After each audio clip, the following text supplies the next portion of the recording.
Bon, en fait, les amis, vous savez que le loup de la street attaque les influenceurs, arnaqueurs, voleurs. Aujourd'hui, on voit aussi que le loup de la street attaque certains chroniqueurs comme Bassem. Voici ses propos. Tu l'as donné ton cul, hein? Ah, tu l'as donné ton cul, Bassem!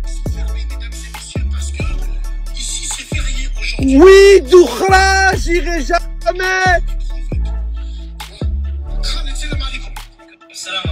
Machallah, machallah.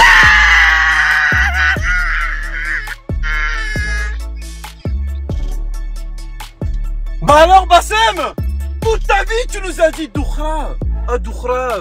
Doukhra, les lépreuses, les influenceuses, la tombe de ma grand-mère, Rabbi Amini, j'irai jamais. Et t'as fait comme tout le monde. T'as enlevé ton caleçon. T'as rabat le serwel. Nehit le ceintura ou rabat le serwel. Pour les gens qui ne comprennent pas l'arabe, ça veut dire j'enlève ma ceinture et je baisse mon pantalon. Tout ça pourquoi? Pour du fric. Bassem, t'es comme tout le monde. Bah alors Bassem, il n'y a plus de cagnotte, il n'y a plus de publicité. Tu viens nous faire une pub, on te donne tant. La tombe de ma grand-mère, je prends l'avion, j'arrive. Je sais pas, tu critiques toute l'année les frères musulmans, c'est des grosses merdes, la religion. Mais quand on te paye et que tu vois un mec en abaya, là c'est mashallah. Hein. Là c'est subhanallah, hein. Mashallah. Hein. Ah ouais, mashallah, le frérot. Ouais, Waltaver. Espèce de grande salope que tu es. Espèce de bouffe-couille. Comme dirait Mirsa. Ah, le bouffe lolo. Ah. Tu vois, ça mange pas de pain, ça, et puis tu vois, je dis la vérité, frérot. Comme il t'a dit ici, hein, il y a Lidl, il y a Carrefour, il y a les produits numéro 1, il y a tout ce que tu veux.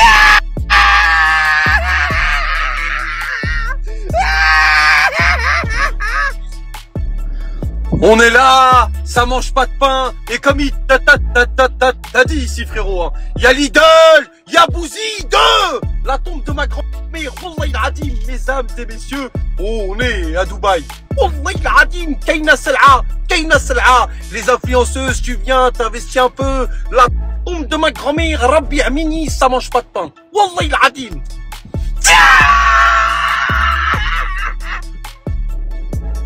Alors après la famille, y a pas de souci, hein. Moi, vous savez, je suis quelqu'un de très, machallah, très fort psychologiquement.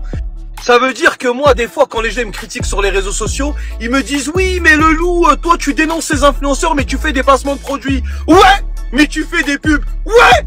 À des gens qui méritent, des gens qui me ressemblent, des gens de la street, des gens qui vivent en France, des gens que vous pouvez rencontrer, des commerçants honnêtes qui ont pignon sur rue, qui montrent leur visage et qui font un travail exceptionnel. Vous croyez que moi je vais arrêter de faire ça? Mais jamais de ta vie, frérot. Moi je suis là à vie, poteau. Mais en tout cas, une chose est sûre, c'est que j'ai beaucoup de défauts, j'ai beaucoup de qualités, mais wallah, qu'on m'a proposé des sommes d'argent pour aller à Dubaï pour faire des pubs, j'ai jamais été, j'ai toujours refusé. Parce que je me fais pas acheter, parce que là-bas, ce que je vais vous présenter, je sais que ça me ressemble pas, ça vous ressemble pas, et on n'a pas vécu comme ça, et je pense que les gens qui vivent en France ont pas besoin qu'on fasse des publicités avec des gens qui sont à Dubaï, qui sont déjà aisés financièrement. Je préfère, parce qu'on va pas se mentir, et c'est une réalité, et toutes les vérités sont bonnes à dire.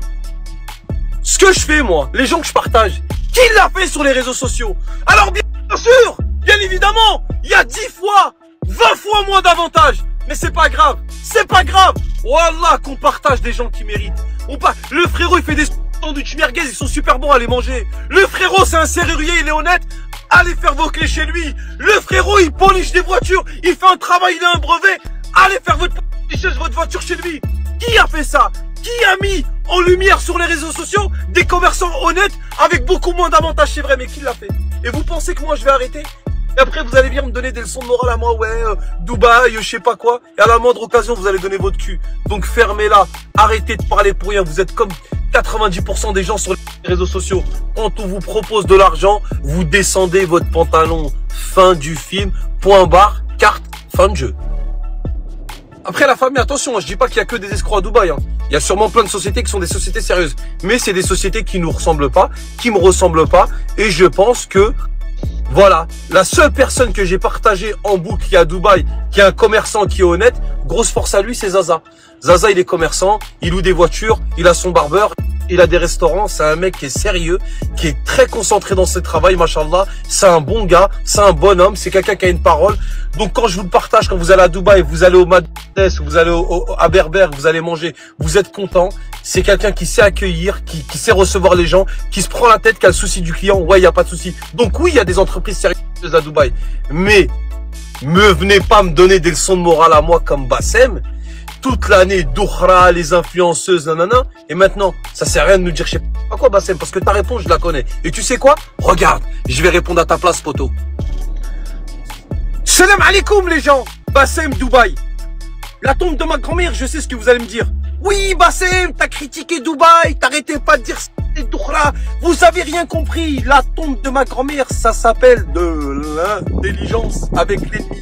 L'autre enfant de Tatin du loup Blastrik, il est venu sur les réseaux sociaux, il m'a ravagé. Avant, je faisais des cagnettes, j'arrivais à mijoter un petit peu, faire 2-3 brochettes par-ci par-là, acheter une RS6, faire des cagnottes, dire en avant. La tombe de ma grand-mère, il m'a cramé, il n'y a plus de rentrée d'argent comme avant. Alors nique sa mère, je vais là-bas, je leur prends un peu de sous, je rentre avec, on fera des champs de betteraves et du maïs. Je sais que vous aimez bien quand je vous parle du bio, Zama, les agricultures. De toute façon, je vous fais croire ce que vous voulez, hein. Peu importe le flacon, pourvu qu'on ait l'ivresse, la putain de vos grand-mères les putes. Laissez-moi manger un peu et je reviendrai en France. Inch'Allah Yarabi, vous rechiez dans le cerveau. La tombe de ma grand-mère, vous inquiétez pas, ça arrive. En tout cas, Bassem, hein, pour niquer ta crédibilité pour aller faire une pub à Dubaï, c'est que vraiment, parce que tu sais, tu connais les retombées. Tu vois les retombées? Tomber, va là-bas. Ah, des roues casse-casse. Tu sais que les retombées allaient arriver. Pour faire ça, franchement, tu dois être vraiment, mais vraiment. Dubaï, Doukhra et les Abu Dakhra, pour moi, c'est le signe et le symbole de la schizophrénie littérale du peuple maghrébin de France. Les amis, n'hésitez pas d'abonner et d'activer la cloche de notification pour ne pas louper de nos prochaines vidéos.